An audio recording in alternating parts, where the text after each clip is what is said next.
तो इसमें दे रखा है हमें एक कोई वृत्त है जिसकी त्रिज्या दे रखी है 21 सेंटीमीटर, यानी त्रिज्या 21 सेंटीमीटर वाले वृत्त का एक चाप केंद्र पर 60 डिग्री का कोण अंतरित करता है। तो हमें इसमें चाप की लंबाई, चाप द्वारा बनाए गए त्रिज्यखंड का क्षेत्रफल और संगत जीवा द्वारा बनाए गए वृत्तखंड का क्षेत्रफल। प्रश्न के अकॉर्डिंग हम मान ले रहे हैं कोई वृत्त है, जैसे मान लिया जाए कि ये कोई वृत्त है और इस वृत्त की जो त्रिज्या दे रखी है वो दे रखी है हमें 21 सेंटीमीटर की। मान लीजिए ये इसका केंद्र हो गया।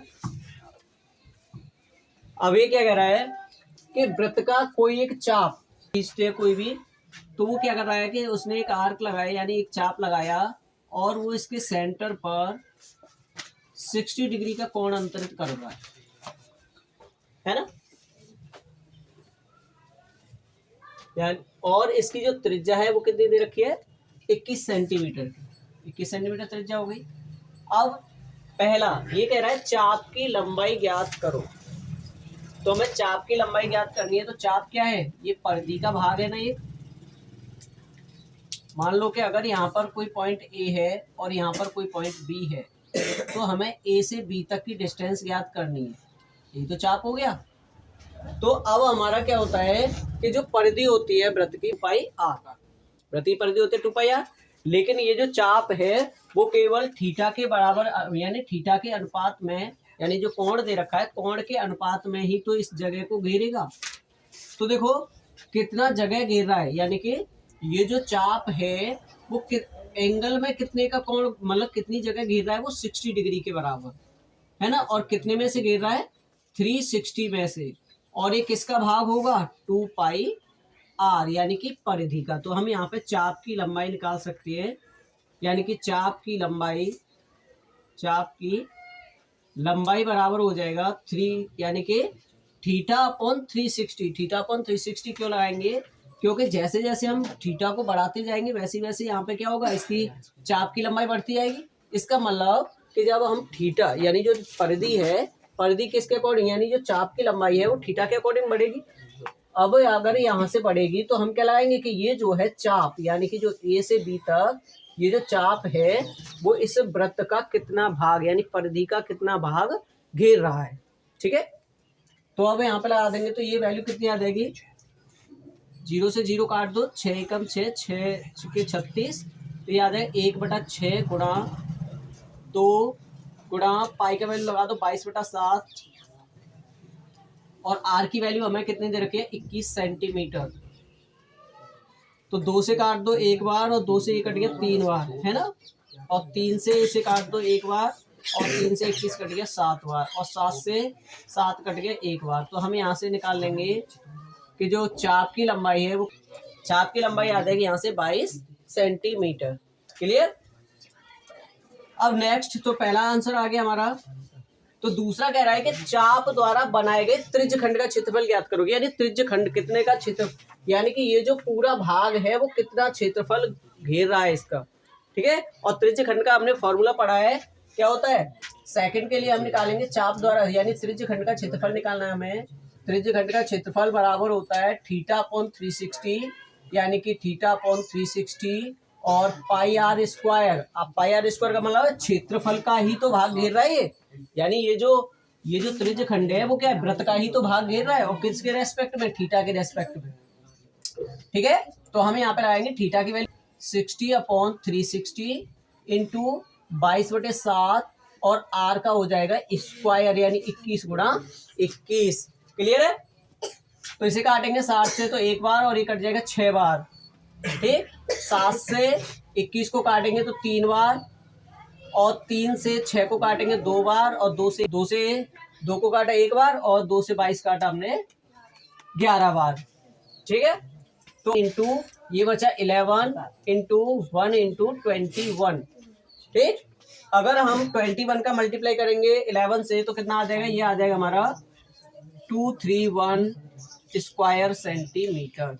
तो इतना क्षेत्रफल आ गया हमारा किसका, इस पूरे त्रिज्यखंड का। क्लियर है। तो देखो अब हमारे पास क्या क्या आ गया, चाप की लंबाई निकाल ली हमने, चाप की लंबाई के बाद हमने क्या करा, त्रिज्य खंड का भी क्षेत्रफल निकाल लिया। अब ये कह रहा है कि संगत जीवा द्वारा बनाए गए वृत्त खंड का क्षेत्रफल ज्ञात करो। तो वृत्त खंड क्या होगा हमारा, तो वृत्त खंड होगा हमारा, अगर हम ए से बी को स्ट्रेट मिला दें इसे, यानी कि कोई ए से बी पर कोई एक जीवा खींचे हम, ठीक है ना, तो यहाँ पे क्या होगा कि जो ए से बी तक की दूरी किसकी हो गई, ये जीवा की लंबाई हो गई। अब ये क्या कह रहा है कि जो जीवा और इस वृत्त की जो परिधि है, यानी इनके मध्य कितने का क्षेत्रफल होगा, यही तो होगा हमारा वृत्तखंड।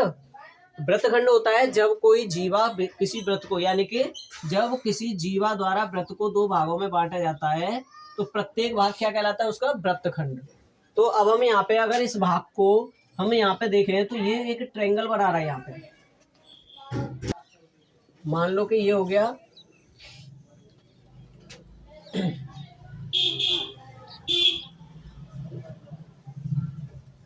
ये कुछ इस तरह से बना हुआ है, यहाँ पे O हो गया, ये 60 डिग्री का दे रखा है ना।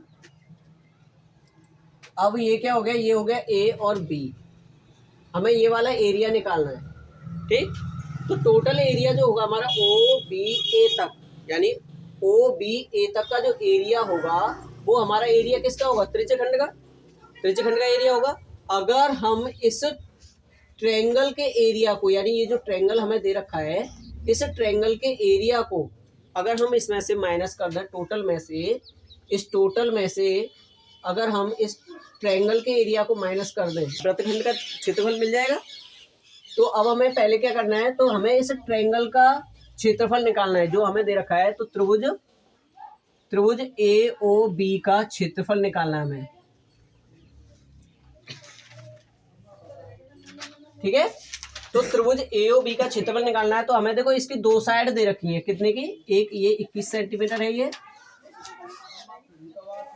तो ये भी 21 सेंटीमीटर होगी। अगर कोई जीवा वृत्त के केंद्र पर 60 डिग्री का कोण बनाती है तो जो तीनों पॉइंटों यानी तीनों बिंदुओं को मिलाने वाला जो त्रिभुज होगा वो हमेशा कौन सा होगा, समबाहु त्रिभुज होगा। समबाहु त्रिभुज यानी कि तो हमारी ये जो A से B तक की जो दूरी होगी वो भी कितनी होगी, 21 सेंटीमीटर होगी, है ना।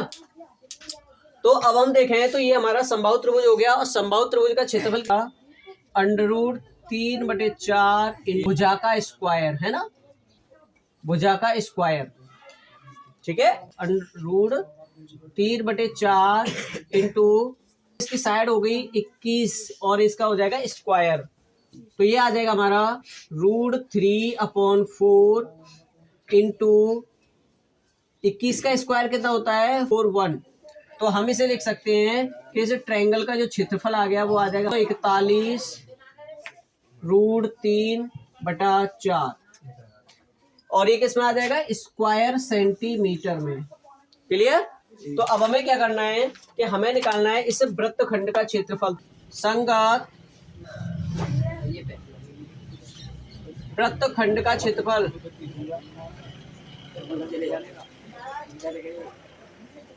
तो ये हो जाएगा त्रिज्यखंड का क्षेत्रफल,